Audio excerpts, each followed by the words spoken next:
जय शिवराय मित्रांनो, बंधूंनो आणि भगिनींनो, लाडक्या बहिणींनो, बघा आता सध्या महाराष्ट्रामध्ये संपूर्ण अंगणवाडी सेविका, मदतनीस, पर्यवेक्षक, मुख्य सेविका याची भरती प्रक्रिया सुरू झालेली आहे।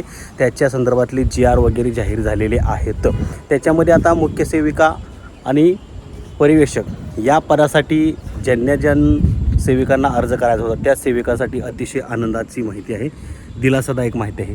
कारण आता मुख्य सेविका आणि पर्यवेक्षक या पदासाठी जी काही वयाची अट होती ती वयाची अट पूर्णपणे आता रद्द करण्यात आलेली आहे। या पदासाठी मुख्य सेविका आणि पर्यवेक्षक या पदासाठी 55 वर्ष वय असावं अशी एक अट होती।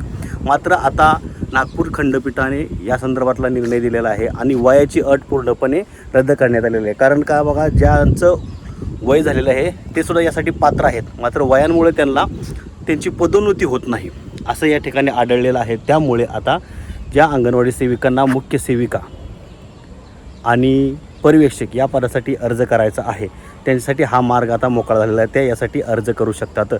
महाराष्ट्रामध्ये सध्या आता 1 लाख जवळजवळ 2,20,000 अशी अंगणवाडी सेविका आणि अंगणवाडी मदतनीस अशी निम्मी पदं भरली जाणार आहेत। त्या संदर्भातले सर्व अपडेट आपण तुमच्यापर्यंत पोहोचवत आहोत। आता मुख्य सेविका आणि पर्यवेक्षक या पदासाठी काय पात्रता आहे, तर पहिली महत्त्वाची गोष्ट, यासाठी फक्त अंगणवाडी सेविकाच अर्ज करू शकतात।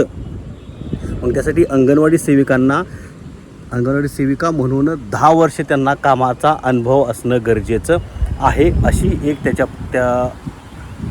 त्यासाठी अट आहे। त्यामुळे ती अट फक्त पूर्ण करणं गरजेचं आहे। बाकीच्या काय सगळ्या अटी त्याच्यामध्ये अंगणवाडी सेविका म्हणून बसत असतात आणि वयाची अट तर आता रद्द करण्यात आलेली आहे। त्यामुळे अंगणवाडी सेविकांनो, तुम्हाला मुख्य सेविका आणि पर्यवेक्षक होण्यासाठीचा मार्ग मोकळा झालेला आहे। या संदर्भात काय केलं होतं, वकिलांनी कोर्टात याचिका दाखल केली होती वयाची अट कमी करावी म्हणून, आणि नागपूर खंडपीठाने आता ती वयाची अट कमी केलेली आहे। बघा, महत्त्वाची गोष्ट, अंगणवाडी सेविका आणि मदतनीस यासाठी ज्यांना 3 मुलं आहेत ते सुद्धा अर्ज करू शकतात।